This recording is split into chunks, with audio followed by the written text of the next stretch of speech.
Huli na naman sa akto, mga taga-Batang Maynila. Nandito tayo ngayon sa Liwasang Bonifacio, dito sa tapat ng post office building. Ayun oh, grabe. Kawawa naman yung fountain dito kasi yan oh, ginagawa ng paliguan po no, mga kababayan. Kung hindi po naliligo ay dito na rin po sila naglalaba.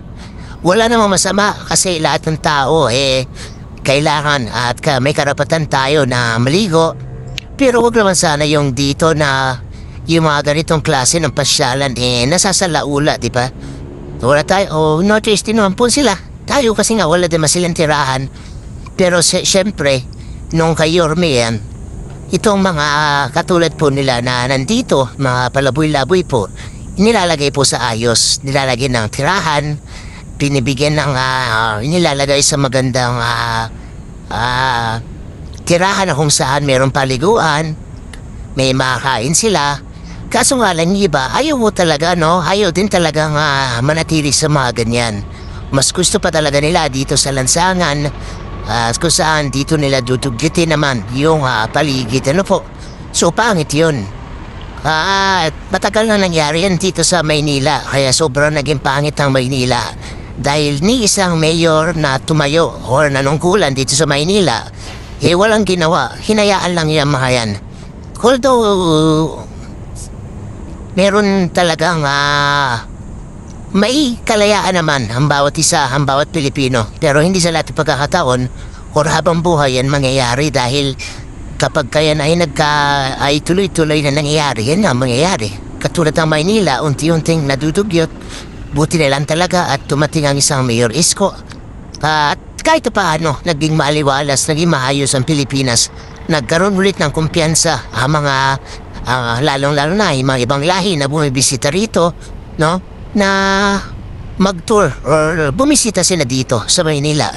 Nung time na naging mayor si Mayor Isko dito, kung tayo na siya ay nanungkulan. So sa maikling panahon na yun na nanungkulan si Yorme Isko, ang Maynila kahit paano nagkaroon ng dignidad, nagkaroon ng kaayusan, nagkaroon ng kalinisan, nagkaroon ng gobyerno ang Maynila. At nakilala pa hindi lang dito sa buong bansa, kundi sa buong mundo.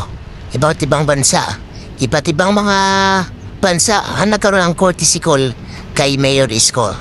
So dun pa lang ay makikita na natin na talagang epektibo maging mamuno si Mayor Isko dito sa Maynila. Kaya nga naman siya ay nanalo ulit bilang mayor ng Maynila ngayon. Sa ngayon, hindi pa nakaupo si Yorme. Kung hindi tayo nagkakamali, ngayon pang paparating na July 1 ang simula ng pag-upo ng ating bagong alkalde dito sa Maynila. So maasahan natin na mas magiging malinis. Kung sa tingin ninyo malinis na ngayon, mas lilinisin pa yan ni Mayor Isko. Kaya humanda na yung mga tulongges sa kalsada. Diba? Yung mga tulongges, yung mga siga-siga sa kalsada. At paparating na ulit ang gobyerno ng Maynila. Kung sa loob ng 3 taon ito ay naging malaya kayo dahil walang gobyerno ang Maynila, ngayon mararanasan niyo ulit kung magkaroon ng isang maayos at may gobyerno at may kamay na bakal na isang syudad na Maynila. Kaya naman sana suportahan po natin si Yorme Isko at ang kanyang pagiging pagsasaayos dito sa Maynila. Yan, makikita nyo dito tayo ngayon sa Moriones. Isa rin po ito sa naging ligasiyan ni Mayor Isko. Naging sinayos, pinaganda, tinaniman ng napakaraming halaman. So katulad rin ito ng karakterya dati na dugyot. Walang pumapansin, ngayon isa ng magandang pasyalan dito sa gitna ng Maynila. Dito sa busy na syudad, dito sa busy na barangay ng Tondo, Maynila. Ilaman po at maraming salamat mga kababayan. Mag-ingat po tayong lahat.